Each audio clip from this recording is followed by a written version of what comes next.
તો seventh day સ્કૂલમાં વિદ્યાર્થીની હત્યા મામલે લોકોમાં ભારે રોષ જોવા મળી રહ્યો છે। ત્યારે ન્યૂ મણિનગર વિસ્તારમાં સિંધી સમાજ દ્વારા કેન્ડલ માર્ચ યોજવામાં આવી। 22 સોસાયટીના 500થી વધુ લોકો કેન્ડલ માર્ચમાં જોડાયા। સેવન્થ ડે સ્કૂલ પ્રશાસન સામે પણ કાર્યવાહીની માંગ કરાઈ છે। મૃતક નયનને ઝડપી ન્યાય મળે તે માટે લોકોએ કેન્ડલ માર્ચ યોજી। આરોપીને 15 દિવસમાં ફાંસીની સજા આપવા લોકોની માંગ છે।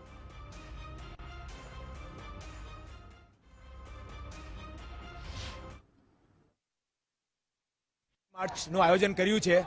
એમાં અમારી માંગણી એટલી જ છે કે 7 ડેના પ્રશાસન સામે જલ્દીથી જલ્દી એક્શન લેવામાં આવે અને નયનને જલ્દીથી જલ્દી ન્યાય મળે એવી અમારી અપેક્ષા છે। જલ્દીથી જલ્દી નયન સંતાણી પરિવાર એવી અમારી અપેક્ષા છે। જલ્દીથી જલ્દી નયન સંતાણી પરિવારને ન્યાય તરફ લઈ જવામાં આવે એવી અમારી માંગણી છે। ન્યૂ મણિનગરમાં ઘણી બધી સોસાયટીઓ છે। આશરે 20 થી 22 સોસાયટીના લોકો જોડાયા છે અને આશરે 400 થી 500 જણનું ટોળું છે આશરે। અને અમે બધા કેન્ડલ માર્ચ અને અમારી બધાની એક જ માંગ છે કે નયનને જલ્દીથી જલ્દી ન્યાય મળવો જોઈએ।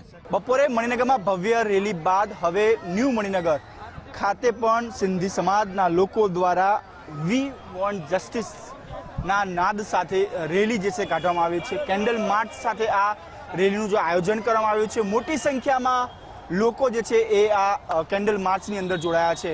લોકોમાં પણ ભારે આક્રોશ છે, કારણ કે જે પ્રકારની સ્કૂલની બેદરકારી અને પ્રશાસનની લાપરવાહીને કારણે જે પ્રકારની ઘટના ઘટી છે, જેના કારણે લોકો હવે માંગ કરી રહ્યા છે કે નયનને જે છે એ ન્યાય આપવામાં આવે। જે પણ આરોપી છે તેની સામે કડકમાં કડક કાર્યવાહી કરવામાં આવે। હાલ પણ જોઈ શકાય છે કે રાત્રિના 10 વાગ્યા છે, પરંતુ લોકોમાં જે આક્રોશ છે તે ઓછો થતો નથી, કારણ કે જે પ્રકારની ઘટના ઘટી અને પ્રશાસન સ્કૂલ દ્વારા જે છે એ સબૂત જે છે મિટાવવાનો પ્રયત્ન કરવામાં આવ્યો, તેને લઈને વિશ્વ હિન્દુ પરિષદ હોય, સિંધી સમાજ હોય કે અન્ય સમાજના લોકો હોય, તમામ લોકો વિરોધમાં આક્રોશમાં જોવા મળી રહ્યા છે।